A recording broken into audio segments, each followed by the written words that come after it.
We're at the second intermission. As always, 32 Thoughts presented by GMC and the new Sierra AT4X. Jeff, you and I woke to the same text this morning. It was Elliotte Friedman saying we must remember Kelsey, Kris, Cohen, and Willis Snow. The Snows, as you know, the assistant general manager for Calgary.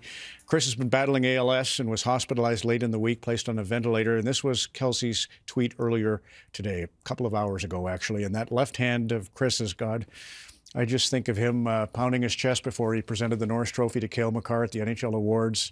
And if you've shaken that left hand of yours, Kris, as you both say, we cried and then we began to fight. So love to you from us on 32 Thoughts here. Elliotte, the Heritage Classic news. Ron, good news for you. You've got another trip home. It's not exactly a huge secret. It's probably one of the worst kept secrets in the NHL. The Heritage Classic is returning to Edmonton next year. But what we can also tell you is that this is going to be a Battle of Alberta. The Flames will be the opponent at Commonwealth Stadium. Not specific date set yet, but it's believed it'll be in October. So, Ron, it's going to be a little warmer than the first one was 20 years ago on this anniversary. In a suburb of Red Deer. That'll be great.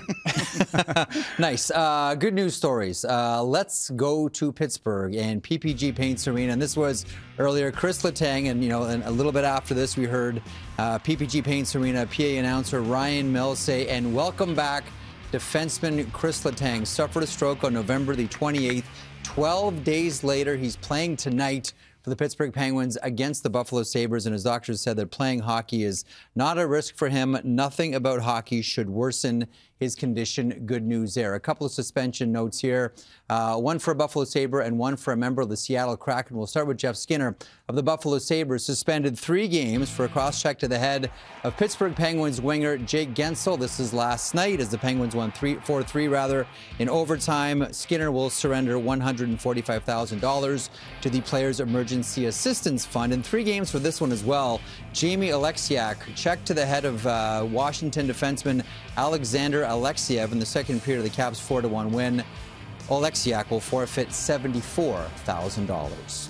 Jeff, one of the storylines in the league this week was Jussi Puljujarvi of the Edmonton Oilers in his interview with Finnish journalist Tommy Sepalo, where he talked about his lack of production, how he was struggling with it. They were very tough quotes to read, and they led to a lot of questions about what Puljujarvi's future could be with the Oilers. Now, from what we understand, there was a conversation at the beginning of the season between the team and Puljujarvi's representatives where it was decided if things didn't go well, the Oilers would try to move him.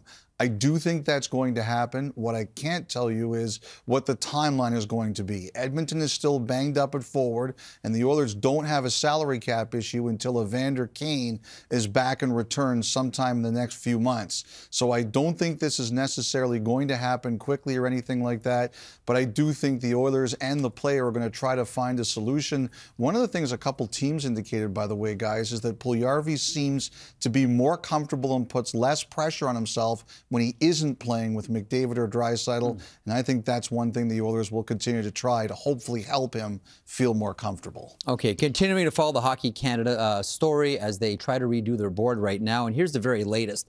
The nominating committee yesterday submitted the full slate for an all-new board to the 13 members. Again, this was yesterday. That is 8 board positions and 1 chair. Ratification, the voting, will take place next Saturday, December the 17th. Now, it sounds like one of the new criteria for board positions, not only diversity, but also diversity of thought. Now, there was also some speculation that the full slate would not be released publicly until ratification. That is not the case. The identities of the full proposed board will be released on Monday. And guys, I still think that they'll put together some type of secondary board, subcommittee, shadow board in order to assist this brand new board. The new board will only serve 1 term. Normal board positions are 2, so a shadow board does make some sense here. Both 30 seconds, the All-Star game. Okay, yeah, this is interesting. So in Florida, February 3rd and 4th, and the rosters, we wonder how they're going to make up the teams, and it sounds like the fans are going to have a big say in this one. A lot of it's going to be done online, and as someone that knows a little bit about leveraging fan support for controversial hockey players at the All-Star game, NHL, I say bravo. NHL, bravo. And I say John Scott. And good for you and good for John Scott. That was fantastic. A short break, and we'll have Jennifer Botterill, Kelly Rudy, and Kevin Bieksa on Hockey Night in Canada with their thoughts through 40.